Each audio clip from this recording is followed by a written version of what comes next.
एका तर सरांनी सांगितलं की त्याला ॲग्रिकल्चरला घाला, अजून ह्याला काही फारसं ऑप्शन दिसत नाही, याचं जे काय पर्सेंटेज बघितलं तर, आणि ह्याला फारसं काही झेपेल असं मला वाटत नाही. But at the end of day मला आतून माहिती होतं मला काय पाहिजे ते. I wanted to become a lawyer since beginning.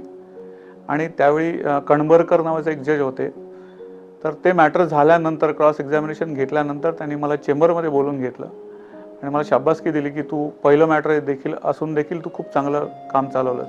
म्हणजे मला वाटतं नांदोसमध्ये for the first time DNA was introduce as part of evidence in Sindhudurg district, की बाबासाहेब आंबेडकरांच्या गावामध्ये न्यायालय स्थापन करण्यामध्ये एक छोटासा खारीचा रोल मला मिळाला. या गोष्टीचा मला फार अभिमान आहे.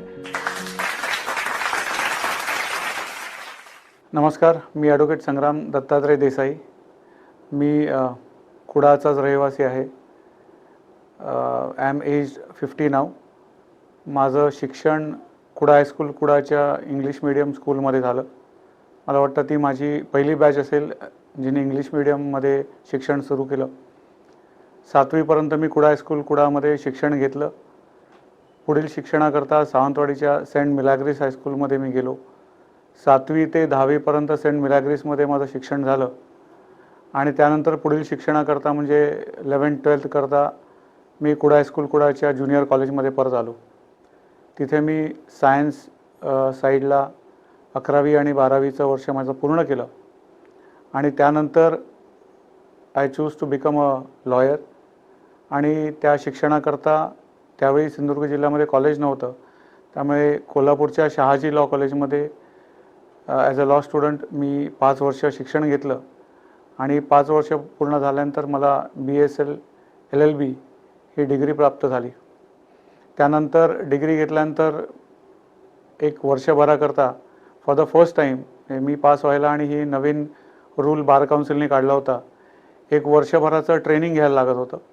त्यामुळे 96मध्ये जरी मी पासआउट झालो तरी 96 to 97 मला बार काउन्सिलच्या नियमानुसार 1 वर्ष इंटर्नशिप करावी लागली, ट्रेनिंग घ्यावं लागलं. So finally I got my सनद इन द इयर 1997. मध्ये मी officially bar council of Maharashtra आणि गोवाच्या रजिस्टरमध्ये ॲज अ लॉयर म्हणून एनरोल झालो. कुडा हायस्कूल कुडाच्या आणि फॉर दॅट मॅटर शाळेच्या माझ्या फार आठवणी इथे आहेत. सगळ्याच गोष्टी सांगणं शक्य होणार नाही, परंतु जसं नॉर्मल एखाद्या मुलाचं बालपण जातं तसंच साधारणपणे मित्र जवळपासचे यांच्याबरोबरच माझा वेळ जायचा. परंतु लक्षात राहण्यासारखी एक गोष्ट म्हणजे अशी की कुडा हायस्कूल कुडाळने त्यावेळी नवीनच इंग्लिश मिडियमचं स्कूल चालू केलं होतं आणि त्यामध्ये विद्यार्थी मिळत नव्हते. आणि मला वाटतं माझी पहिली बॅच असेल की मी आणि माझे 1-2 मित्र होते, असे 3 किंवा 4 मुलंच आम्ही त्या शाळेमध्ये इंग्लिश मिडियमच्या स्कूलमध्ये होतो. त्यामुळे संपूर्ण first rather KG to 7th standard माझ्या वर्गामध्ये 4च मुलं असायची.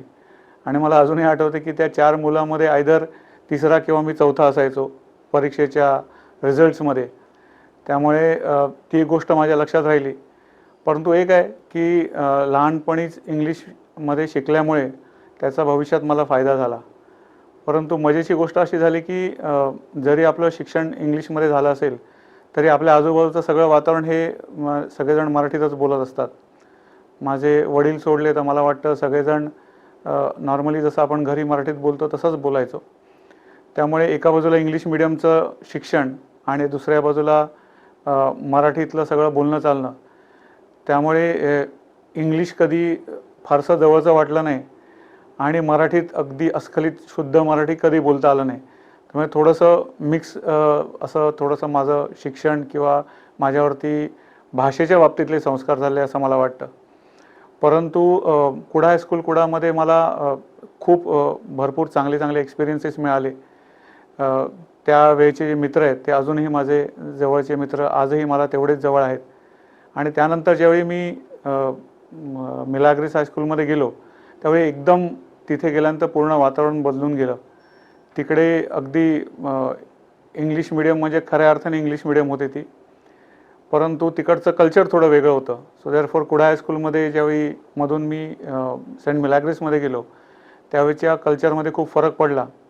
आणि मला असं वाटतं प्रत्येक स्टेपमध्ये आयुष्याच्या, मग ते KG असेल, 1st to 7th असेल, 9 to 10 असेल, वेगवेगळ्या प्रकारचे माझ्यावर संस्कार होत गेले आणि त्याचा बेनिफिट मला लाँग टर्ममध्ये खूप झाला की आपण एकाच शाळेमध्ये शिकत असतो, त्याच वातावरणात राहतो, परंतु ज्युनियर KG टू 7मध्ये एका कॉलेज स्कूलमध्ये, पुढचं वेगळं स्कूल, त्यानंतर परत ज्युनियर कॉलेज वेगळं स्कूल आणि त्यानंतर माझं जे लॉ कॉलेज होतं ते वेगळं.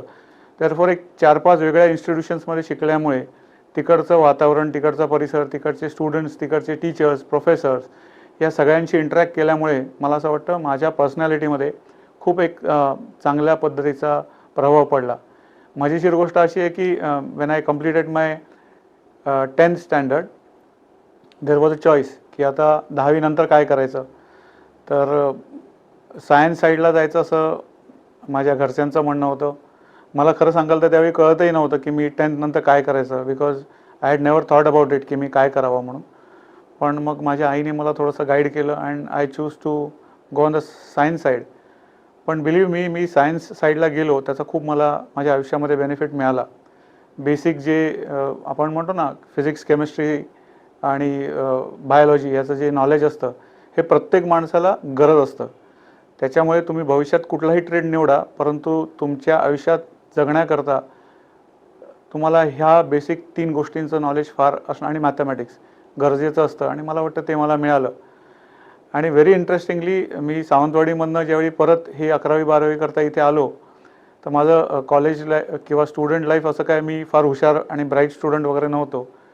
आणि मी मुद्दाम सांगतो I don't like to hide things की ज्यावेळी मी इंग्लिश मिडियममधनं परत 11वी-12वी करता कुडाळ हायस्कूल कॉलेजमध्ये आलो त्यावेळी मला आठवतं त्यावेळी खरे सर आम्हाला इंग्लिश शिकवायला होते आणि पहिलीच परीक्षा झाली आमची आणि पहिलीच परीक्षा झाल्यानंतर त्याचा रिझल्ट लागला आणि सर क्लासमध्ये आले आणि म्हणाले आज मी रिझल्ट डिक्लेअर करणार आहेत.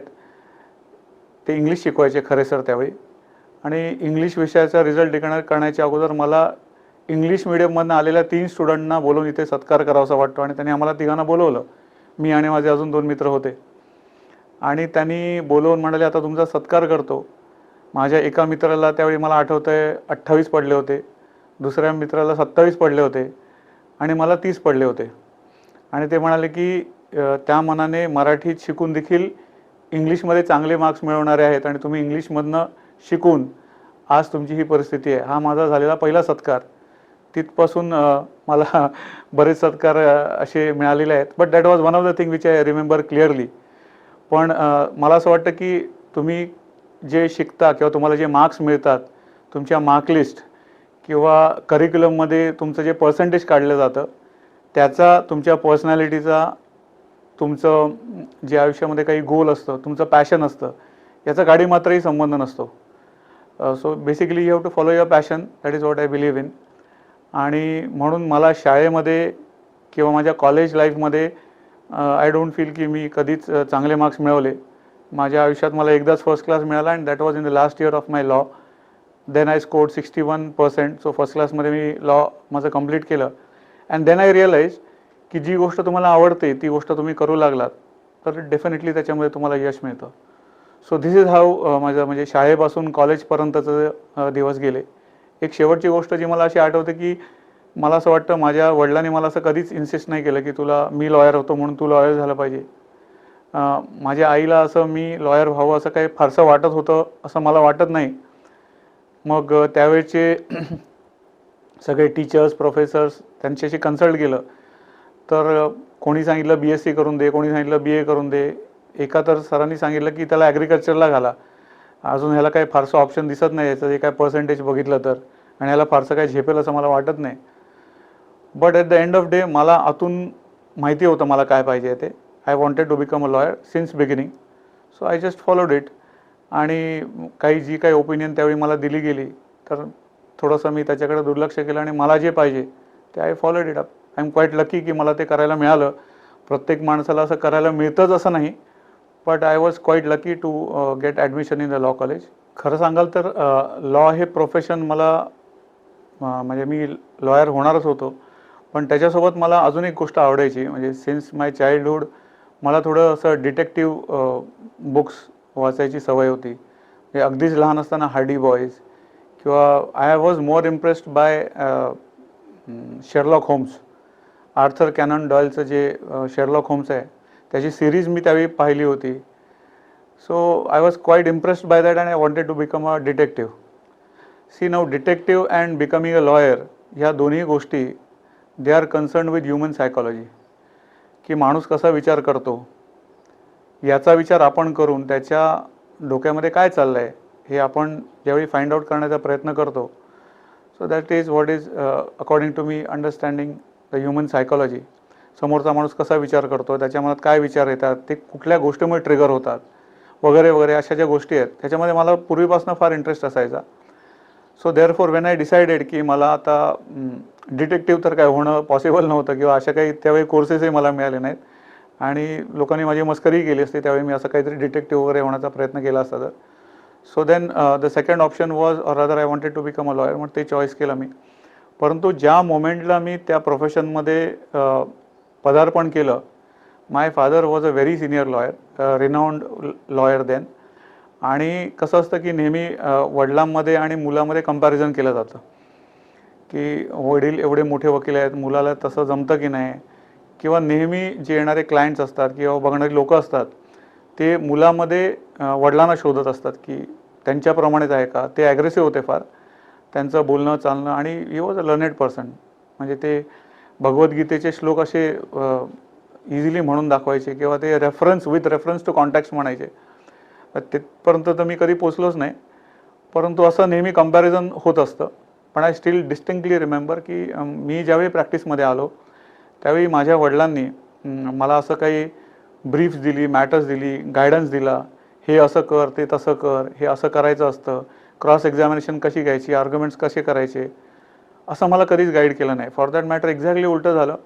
ज्यावेळी मी माझ्या वडिलांकडे गेलो होतो की मला आता हे माझं पहिलं मॅटर आहे, मला चालवायचं आहे, तर मी कशी क्रॉस एक्झामिनेशन घेऊ, मला प्रश्न लिहून द्या. आय रिमेंबर दॅट मी त्यांना असं म्हटलं. ते माझ्यावर फार चिडले अँड ते असं कधीच बघून घेत नसत, जवळचं लांबचं मुलगा वगैरे. ते माझ्यावर फार रागावले. ते म्हणाले, तुला झेपत नसेल तर भीक माग, हे असं वकिली अशी प्रश्न काढून देऊन कधी शिकता येत नाही. आणि trust me, I actually did that. I had to beg before a few lawyers. मी काही वकिलांना जाऊन भेटलो, त्यांच्याशी बोललो, आणि मग मला असं लक्षात आलं की एकाच मॅटर संदर्भात ज्यावेळी मी 6 वेगवेगळ्या लॉयर्सना भेटलो त्यावेळी त्या 6 वेगवेगळ्या लॉयर्सनी एकाच मॅटरबद्दल मला 6 वेगवेगळ्या गोष्टी सांगितल्या. मग माझ्या असं लक्षात आलं की म्हणजे मी कोणाकडून तरी प्रश्न लिहून घेतले तर ते त्याचं वे ऑफ थिंकिंग झालं असतं, माझं नाही.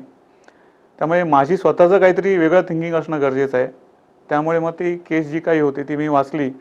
त्या 6 लोकांनी मला गाईड केलं होतं त्याचा विचार केला, आणि मग त्याच्यातनं मी एक स्वतःचं माझी एक line of cross examination develop केली. आणि आय अगेन डिस्टिंक्टली रिमेंबर की that was my first matter. थोडंसं लोकांना ऑड वाटेल, it was a case of rape, 376चं मॅटर होतं. आणि मी कोर्टमध्ये गेलो आणि मी जे काही सगळं तयार केलं होतं ते सगळंच विसरलो.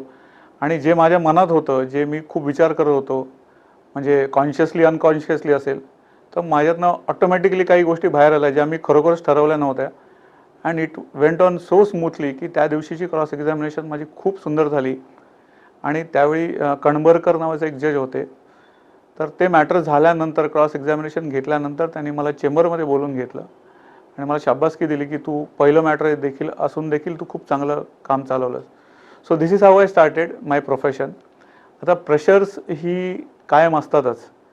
म्हणजे जर आपण म्हटलं तर ती प्रेशर्स, म्हणजे मला ते Kapil Deocha I don't know कोणी व्हिडिओ बघितला आहे का, पण त्यांनी अगदी इझिली सांगितलं आहे की आजकालच्या शाळेतल्या मुलांना ना असं ते म्हणतात की मार्क्सचं पर्सेंटेजचं प्रेशर आहे, मार्क्सचं प्रेशर आहे, अभ्यासाचं प्रेशर आहे, पुढे काय करायचं ह्याचं प्रेशर आहे.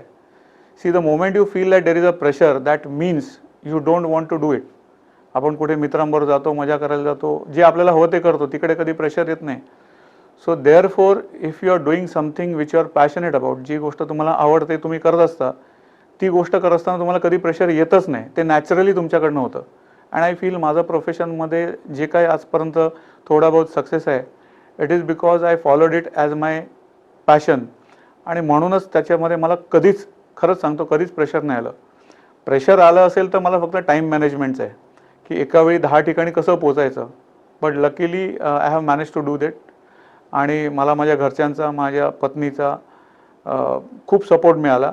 Very strong support. She has been with me like anything. आणि त्यामुळे मला तो टाईम मॅनेजमेंटचा प्रेशर देखील माझं निघून गेलं.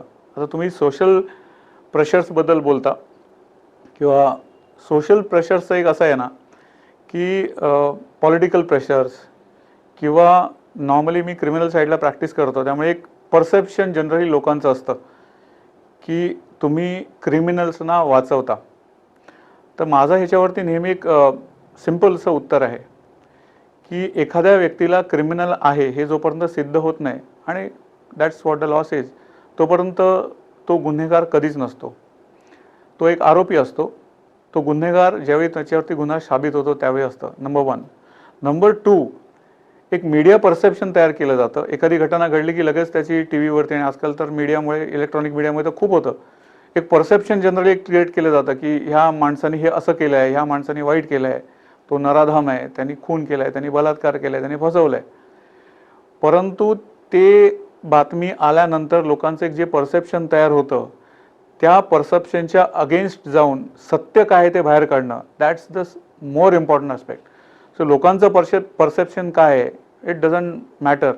मला काय वाटतं, तुम्हाला काय वाटतं, अजून कोणाला काय वाटतं, no. What is important is the truth, सत्य काय ते.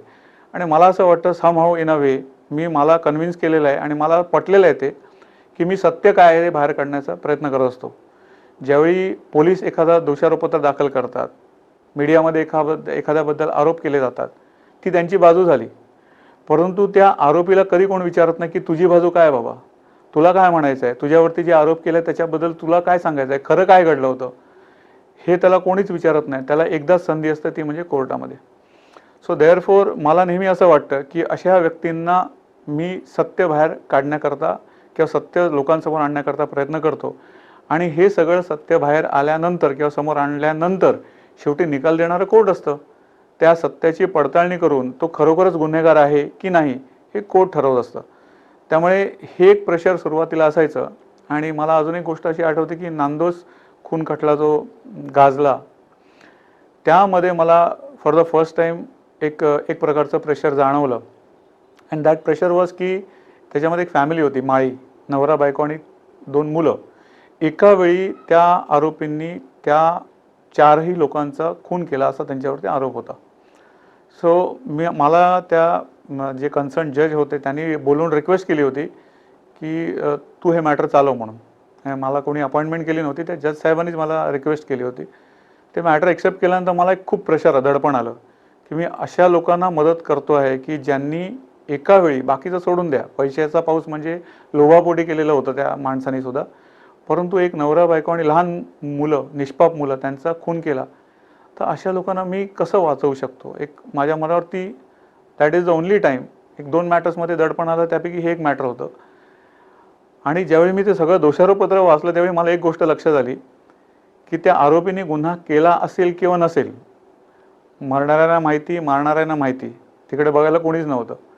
पण एक गोष्ट माझ्या लक्षात आली की पोलिसांनी जो तपास केला होता तो मात्र डेफिनेटली चुकीचा and to a certain extent खोटा होता. म्हणजे पुरावे नसलेले पोलिसांनी तयार केले आणि ते त्या आरोपींच्या माथी मारलेले होते, एवढं मात्र confirm. So I thought about that matter in a different way. मी एकदम वेगळ्या अँगलने त्या मॅटरकडे बघितलं की आज जर पोलिसांना अशा पद्धतीने हे काम करू दिलं तर एखादा निरपराध माणसाला अशाच पद्धतीने त्याच्याविरुद्ध खोटे पुरावे गोळा करून अडकवलं जाऊ शकतं. हा त्याच्यामागे एकदम अतिशय महत्त्वाचा इम्पॉर्टंट आस्पेक्ट होता. आणि त्याच वेळी मी ठरवलं त्या आरोपींचं काय होईल ते होईल, त्यांचं खरं बाहेर येईल, परंतु आपण एक लार्जर इंटरेस्ट ऑफ सोसायटीचा विचार करायचा की आज ह्या आरोपींनी केलं आहे म्हणून त्यांना शिक्षा होण्याकरता पोलिसांनी खोटं केलं आहे, परंतु भविष्यात एखाद्या निरपराध माणसाला अडकवण्याकरता देखील ह्याचा वापर केला जाऊ शकतो. आणि मला असं वाटतं बऱ्याचशा प्रमाणात आपण जे काय आजकाल मीडियावर पाहतोय काय चाललंय त्याच्यावरनं मी काय म्हणतो याचा बऱ्याचशा लोकांना अंदाज येऊ शकतो. सो थोडंफार त्यावेळी प्रेशर आलं होतं, but I am use to it now. मला खरोखरच कसलंही प्रेशर येत नाही. I enjoy my work like anything. तुम्ही कुठल्याही लॉयरला विचारलं की त्याच्या आयुष्यातली एखादी अविस्मरणीय केस सांगा किंवा काहीतरी वेगळं तुम्ही काहीतरी शिकलात किंवा अनुभवलं तर सांगा. Believe me, every lawyer will have his on story. प्रत्येक लॉयरकडे स्वतःची, म्हणजे तुम्हाला खरं सांगू का की आपण नॉर्मल कोर्समध्ये जेवढ्या लोकांना भेटतो ना बोलत असतो, त्यांच्याशी इंटरॅक्शन करत असतो. आम्ही लॉयर म्हणून क्रॉस एक्झामिनेशन घेत असतो, आर्ग्युमेंट्स करत असतो. पण हे सगळं करत असताना ह्या प्रोफेशनमधली सगळ्यात सुंदर जर काही गोष्ट असेल की आपण एन्जॉयमेंटसाठी खूप वेगवेगळ्या गोष्टी करतो. काही लोकं फिरायला जातात, काही लोकं पेंटिंग करतात, काही लोकं म्युझिक ऐकतात, काही लोकं पार्टी करतात. They love to drink and enjoy and dance with your friends. वेगवेगळ्या गोष्टी असतात. But the most beautiful thing in the world is a human brain. एखादं ह्युमन काय विचार करू शकतो, त्याचं इमॅजिनेशन मला वाटतं कुठलाच पेंटर करू शकत नाही, कोणीच करू शकत नाही. ते इमॅजिनेशन ही अशी एक गोष्ट आहे ना, की जी तुम्ही ॲक्च्युली अनुभवली पाहिजे. आणि मला असं वाटतं की माझ्या प्रोफेशनमधलं सगळ्यात बेस्ट जर काय मला पार्ट वाटत असेल, तर I have interacted with so many human brains. आणि अफलातून म्हणजे तुम्ही इमॅजिन नाही करू शकत. एखादा क्रूर आरोपी देखील कसा विचार करतो हे समजून घेणं, त्याची मेंटॅलिटी समजून घेणं. एखादी पीडित मुलगी जिच्यावरती फार वाईट अत्याचार झाला आहे, तिच्या वेदना, तिच्या भावना ते समजून घेणं, ह्याच्यासारखी म्हणजे त्यांच्यावरती अशा वाईट गोष्टी व्हाव्यात असं माझं म्हणणं नाही. पण ते फिलिंग जे आहेत ना, ते समजून घेण्यामध्ये जो आनंद आहे तो तुम्ही इमॅजिन नाही करू शकत बाकीच्या गोष्टींपेक्षा, असं मला वाटतं. आणि म्हणूनच ज्यावेळी मी माझ्या प्रोफेशनमध्ये ह्या वेगवेगळ्या केसेस हँडल करत गेलो, त्यावेळी ह्याच्यासोबतच टेक्नॉलॉजी आली. ह्युमन ब्रेनसोबत टेक्नॉलॉजीचा एक नवीन आणि सायन्स अँड टेक्नॉलॉजी एकत्र आली. So it was human brains and science and technology. म्हणजे मला वाटतं नांदोसमध्ये for the first time DNA was introduce as part of evidence in Sindhudurg district. त्यानंतर मोबाईल फोन्स, त्यांचे टॉवर लोकेशन्स, त्यांचे CDR, त्यांचे SDR, सगळ्या गोष्टी ह्या सगळ्या नवीन होत्या. आणि एक करत सायन्सने एवढी प्रगती केली की आता CCTV फुटेज आले की गुन्हा करत असताना लोकांना ॲक्च्युअल कॅप्चर करतात कॅमेरामध्ये. मग अशा परिस्थितीमध्ये काय करायचं? तर त्यावेळी तुमचा खऱ्या अर्थाने कस लागतो. त्यावेळी लोकांची ब्रेन सोडून तुमचं ब्रेन कसं काम करतं हे तुम्हाला कळायला लागतं. आणि when you are put under some sort of pressure, automatically your brain start to think in a different way, what we call as out of the box thinking.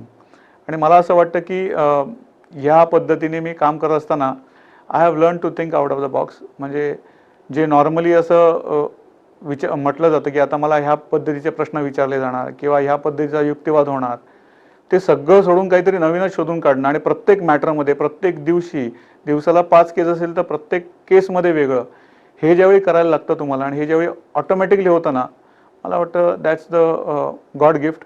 किंवा माझ्या आईवडिलांचे, पूर्वजांचे किंवा देवाचे माझ्यावरती आशीर्वाद असतील, ते मला ऑटोमॅटिकली शिकायला मिळाले. So this is one part of it. Now coming to this bar council thing, की प्रोफेशनमध्ये काम करत असताना मला नेहमी असं वाटायचं, म्हणजे यावेळी मी कॉन्टेस्ट करण्याच्या अगोदर 5 वर्षाची ज्यावेळी इलेक्शन झाली, त्यावेळी actually I was really interested in contesting the election, but I couldn't. कारण माझे रत्नागिरीचे काही वकील मित्र म्हणाले की ते इंटरेस्टेड आहेत. So I just left it. आणि त्यानंतर ही इलेक्शन ज्यावेळी आली, त्यावेळी ॲक्च्युली माझ्या मनातही नव्हतं की मला इलेक्शन कॉन्टेस्ट करायची आहे.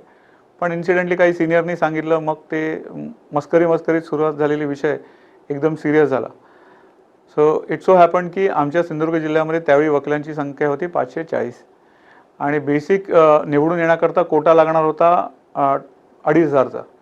तर 540 वकील आणि आमच्या वकिलांमध्ये आम्ही नेहमी काम एकमेकांच्या विरुद्ध काम करत असतो. सो बेसिकली सगळेच काही रिलेशन चांगले असतात असं नाही, परंतु त्याही परिस्थितीमध्ये 2,500चा पोचणार कसा कोटापर्यंत. तर खरं सांगतो, आम्ही त्यावेळी विचार नाही केला, सुरुवात केली. आणि माझ्या जिल्ह्यातील माझ्या सर्व सिनियर ज्युनियर वकिलांनी मला एवढा सपोर्ट केला, म्हणजे as if I was their family, अशा पद्धतीने सपोर्ट केला.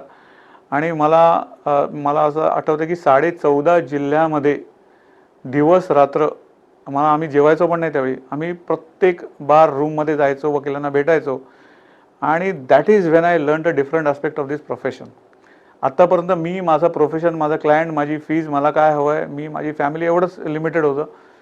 पण मी ज्यावेळी असं कवठे महाकाळ असेल, कुठलं, मी जस्ट एक माझ्या तोंडात नाव आलं म्हणून म्हटलं, सांगली, जत एकदम थोडासा दुष्काळी भाग आहे तिथे असेल, सातारामध्ये गेलो असेल, गोव्यामध्ये वेगळं कल्चर, दीव दमण, मुंबई, प्रत्येक ठिकाणी गेलो ना, तर त्यावेळी तिकडे त्या लॉयर्सचे खरोखरच वेगळे प्रॉब्लेम असायचे. And more than anything the serious problem was of young lawyers.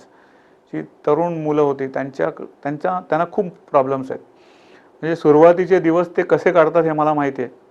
So therefore मग I started relating to that. माझं ज्युनियर स्टेजमधलं आयुष्य, त्या मुलांचं आयुष्य मी त्याच्याशी को रिलेट करायला लागलो. जसजसं मी प्रॅक्टिसमध्ये पुढे वाढत गेलो तसं माझे त्यानंतरचे प्रॉब्लेम्स, त्या वकिलांचे प्रॉब्लेम्स, कोर्ट रूम्स, बार रूम्स, महिलांकरता वेगळी व्यवस्था, वेगळे बार रूम्स, टॉयलेट्स, छोट्या छोट्या गोष्टी असायच्या. त्यानंतर हे इंटरनेट किंवा आपण टेक्नॉलॉजी ह्या कुठल्याच गोष्टी नसायच्या. Inadequate place to sit, courtroom छोट्या छोट्या कंजेस्टेड. मग मी ज्यावेळी फिरलो ना त्यावेळी मला लक्षात आलं की आमच्या वकिलांचे पण खूप प्रॉब्लेम आहेत. प्रत्येक जणांची संघटना आहे ते खूप काय काय करत असते, आपणच कुठेतरी कमी पडतोय. आणि मग त्याच्यातून मी एक गोष्ट शिकलो की मला माझ्या वकील बांधवांसाठी पण काहीतरी करायचं आहे. ज्या प्रोफेशनने मला सर्व काही दिले, आज जे काही मी आहे ते माझ्या प्रोफेशनमुळे, मला सुद्धा ह्या प्रोफेशनसाठी काही ना काहीतरी करावंच लागेल. आणि मग मी तो इश्यू एवढा सिरियसली घेतला की I just went across the length and breadth of Maharashtra, Goa, Diu, Daman, सगळीकडे फिरलो आम्ही.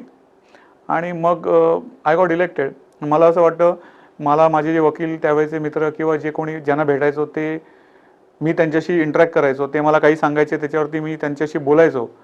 त्यांनी थोडासा माझ्यावर विश्वास ठेवला, मी थोडासा त्यांच्यावर विश्वास ठेवला आणि या विश्वासातूनच अशक्यातली गोष्ट शक्य झाली. आणि मी 9व्या नंबरला सिलेक्ट झालो. म्हणजे लोकांनी माझी त्यावेळी मस्करी केली होती की सगळे म्हणून तुझे 540 लॉयर्स, त्याच्यामध्ये तुमचे 2 ग्रुप होतील, तू पोचणार कसा, असं मला खूप सिनियर लोक मस्करी करायचे. म्हणजे इकडचे नाही, बाहेरचे मस्करी करायचे. बट आय स्टील रिमेंबर की मी त्या सगळ्यांना मागे टाकून 9व्या नंबरला पोचलो. दॅट मीन्स मला असं वाटतं मला माझ्या वकील बांधवांचा, भगिनींचा प्रॉब्लेम कळला होता आणि मला जे काय सांगायचं होतं हे त्यांना कळलं होतं. आणि त्या दृष्टीने मग मी एकदा निवडून आल्यानंतर मग I don't think I have stopped. म्हणजे माझ्या प्रोफेशनकडे, थोडंसं फॅमिलीकडे माझं दुर्लक्ष झालं. परंतु गेल्या 5 वर्षामध्ये किंवा 4.5 पावणे 5 वर्षामध्ये मी जवळजवळ, म्हणजे अगदी तुम्ही रिमोटेस्ट पार्ट घ्या, चंद्रपूर, गोंदियापासून ते तुम्ही कुठला तो भाग घ्या, त्या भागात गेलो नाही असं झालं नाही. तरुण वकिलांकरता लेक्चर सिरीज, कोविडच्या पिरियडमध्ये ऑनलाईन लेक्चर सिरीज, त्यांना थोडीशी मदत ज्या पद्धतीने आम्हाला करणं शक्य आहे. एखाद्या वकिलाची डेथ झाली किंवा त्या काही प्रॉब्लेम आला तर बार काउन्सिलने चांगली व्यवस्था केली आहे, ती आम्हाला माहितीच नसायची, त्या पोचवणे. त्यानंतर आमच्याकडे कोर्ट्सचा मोठा इश्यू होता. आपल्याकडे आता परवा कुडाळ आणि देवगडला कोर्ट झालं, किती वर्षापासूनची मागणी आहे. परंतु हे फोरम मला मिळाल्यामुळे ह्या सगळ्या गोष्टी एवढ्या इझी झाल्या. हायकोर्ट आणि सुप्रीम कोर्ट जजेस हे आम्ही नेहमी फक्त आमचे केस लॉची जर्नल्स असतात ना त्याच्यामधूनच पाहिले होते. मला असं वाटतं मी बार काउन्सिलला निवडून आल्यानंतर एव्हरी इयर आम्ही 1 किंवा 2 असे प्रोग्राम घेतो, ज्याच्यामध्ये आत्तापर्यंत 4 सुप्रीम कोर्ट जजेस आमच्याकडे येऊन गेलेले आहेत, असंख्य हायकोर्ट जजेस येऊन गेलेले आहेत, 2 बॉम्बे हायकोर्टचे चीफ जस्टिस येऊन गेलेले आहेत. आणि एकदम सुंदर कार्यक्रम, अतिशय चांगलं इंटरॅक्शन. मुलांचा केवढा कॉन्फिडन्स वाढतो या गोष्टीमुळे. तरुण मुलांना हेच तर हवं असतं कॉन्फिडन्स बिल्डिंगसाठी. So I think we have done that court rooms. एक इंटरेस्टिंग गोष्ट सांगतो की बाबासाहेब आंबेडकर ज्यांनी भारताची राज्यघटना लिहिली, कॉन्स्टिट्यूशन लिहिलं, त्यांचं गाव हे मंडणगड तालुक्यामध्ये रत्नागिरी जिल्ह्यात येतं. तुम्हाला आश्चर्य वाटेल की ज्यांनी राज्यघटना लिहिली त्यांच्या तालुक्यामध्येच कोर्ट नव्हतं आणि तिकडचे वकील त्या गोष्टीसाठी किती वर्ष भांडत होते. कुठून तरी माझ्या संपर्कात आले आणि माझे मित्र उदय सामंत यांनी मदत केली त्यावेळी. सगळ्यांनीच, म्हणजे गव्हर्नमेंटनी मदत केली आम्हाला त्यावेळी.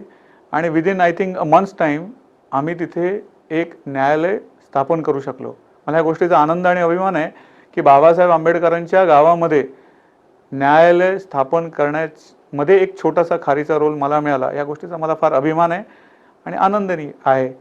आणि शेवटची एक गोष्ट जी मला मुद्दामून सांगायची की वकिलांकरता एक ट्रेनिंग अकॅडमी असावी, असं मला वाटतं ॲडव्होकेट्स ॲक्ट 1961मध्ये अस्तित्वात आला. 61 पासून 24 पर्यंत, ऑलमोस्ट फॉर लास्ट 60-63 इयर्स आपले सगळे वकील प्रयत्न करत आहेत की एक ॲडव्होकेट्स अकॅडमी व्हावी. तर मी थोडासा एक वेगळा विचार मांडला की ॲडव्होकेट्स अकॅडमी बरोबर रिसर्च सेंटर होणं गरजेचं आहे, कायद्यामध्ये संशोधन होणं गरजेचं आहे. मेडिकल फील्डमध्ये होतं, सगळ्या फील्डमध्ये होतं. आमच्या फील्डमध्ये संशोधन बार काउन्सिलशी रिलेटेड ॲक्टिव्हिटीजमध्ये होत नव्हतं.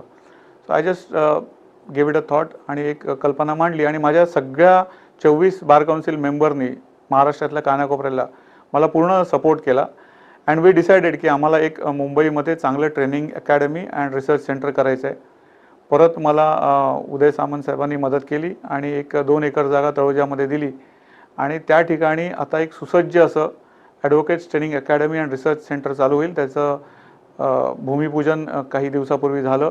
खूप मोठ्या प्रमाणावर ते भूमिपूजन झालं आणि माझ्यावर विश्वास ठेवा की ही फक्त वकिलांसाठी नाही आहे. लोकांना असं वाटतं की बार काउन्सिल म्हणजे काय तर फक्त वकिलांसाठी आहे. No, it's not like that.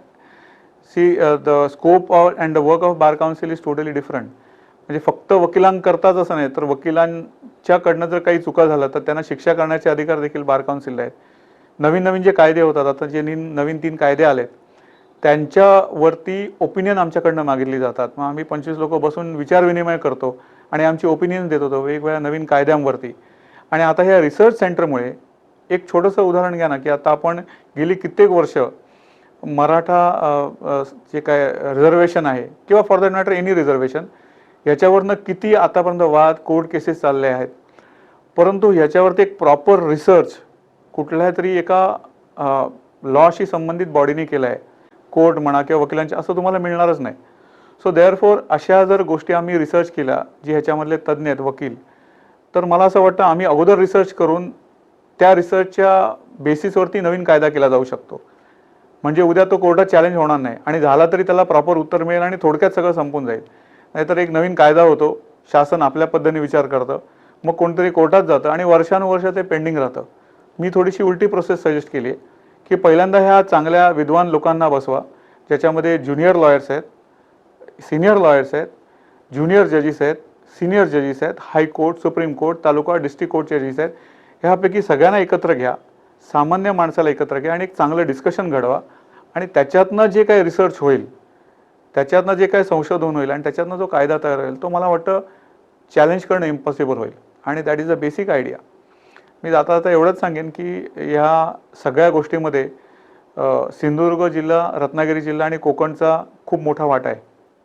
And I would be failing if I don't say anything about them. कारण सामान्यातल्या सामान्य माणसाने, ज्याचा वकिलीशी काही संबंध नाही, मी इलेक्शन कॉन्टेस्ट केल्यानंतर मला एवढा सपोर्ट केला, मग ते फेसबुक असेल, माझा प्रचार वकिलांच्या बरोबर सामान्य माणसाने पण खूप केला. पॉलिटिशियन्स, म्हणजे मी मुद्दाम राणेसाहेबांचं नाव घेऊ इच्छितो की आम्ही केंद्रीय मंत्र्यांना आम्हाला भेटायचं होतं आणि आम्हाला भेट मिळत नव्हती. सगळे मोठमोठे टॉपचे सगळे लोक होते पण ती भेट होत नव्हती. पण राणेसाहेबांना मी एकदा सांगितल्यानंतर आमच्या सोबत गाडीतनं घेऊन आम्हाला ते त्यांच्याकडे गेले आणि ते आमच्याकरता त्या कार्यक्रमाला त्यांना घेऊन आले. रवींद्र चव्हाण असतील, त्यांनी आम्हाला मदत केली. एक छानपैकी आमचा मीटिंग हॉल झाला बार काउन्सिलचा. उदय सामंतांनी काय केले तुम्हाला सांगितलं. मी प्रत्येकाने, म्हणजे समाजातल्या प्रत्येक घटकांनी, मग ते पॉलिटिशियन्स असतील, वेगवेगळे प्रोफेशनल असतील, सामान्य माणसं असतील, या सगळ्यांची मला खूप मदत झाली. अँड ऑफकोर्स माय फॅमिली, माझ्या आईशिवाय, माझ्या वडिलांशिवाय, ज्यांनी मला सगळंच काय जे आजपर्यंत जे काय आहे मी त्यांच्यामुळेच आहे. माझे आजी आजोबा स्वातंत्र्य सैनिक होते ते, आणि त्यांनी जे काय माझ्यावर संस्कार केले आहेत, माझा भाऊ रणजित, त्यांचे कुटुंबीय, म्हणजे सगळेच माझे कुटुंबीय, या संपूर्ण कुटुंबियाने, आणि माझी एक चांगली टीम आहे यंग मुलांची आणि मित्र आहेत वकिलातले. एखाद्याचं नाव घेतलं तर मी ते चुकीचं होईल, पण खूप जवळचे मित्र, या सगळ्यांनी एकत्र येऊन आम्ही हे जे काय केलं तो सक्सेस मिळाला आहे. आणि मला असं वाटतं मी जो काय घडलो आहे हा या सगळ्यामुळे घडलो आहे आणि कुडावासियामुळे घडलो असं मला वाटतं. सोशल फील्डशी डिरेक्टली तसा माझा काही संबंध नाही आहे, परंतु 3 संस्था अशा आहेत ज्यांच्याशी माझा संबंध आहे. पहिलं म्हणजे श्री स्वामी समर्थ प्रतिष्ठान आणि दुसरं म्हणजे कैलासवासी advocate D D Desai foundation. या दोन्ही असोसिएशन्स किंवा संस्था माझा लहान भाऊ रणजित यांनी स्थापन केलेला आहे. माझा त्याच्यामध्ये खारीचा वाटा असतो, परंतु आमचे सगळे मित्रमंडळी आहेत. डोनेशन कॅम्प्स असतात, ब्लड डोनेशन कॅम्प्स असतात, किंवा कुठल्याही अडचणीच्या वेळी लोकांना मदत करायची असेल त्यावेळी एकत्र येऊन आम्ही करत असतो मदत लोकांना. आणि सगळ्यात महत्त्वाचं मला असं वाटतं की एक मंदिर करून शेवटी लोकांना कुठेतरी पीस ऑफ माइंड पाहिजे असतं, एक आशा हवी असते आपल्या अडचणीमधनं काही प्रॉब्लेम्स फेस करायला. आणि ज्यावेळी ते मंदिरात येतात तर प्रत्येकजण आपापल्या पद्धतीने ती आपली प्रार्थना करतो. आणि मला असं वाटतं इन अ वे थोडंसं हे सामाजिकच काम आहे की लोकांच्या ज्या इनर फिलिंग्ज आहेत तर त्याच्याकरता एक चांगलं आपण जागा उपलब्ध करून देतो आहे जिकडे ते प्रार्थना करू शकतात.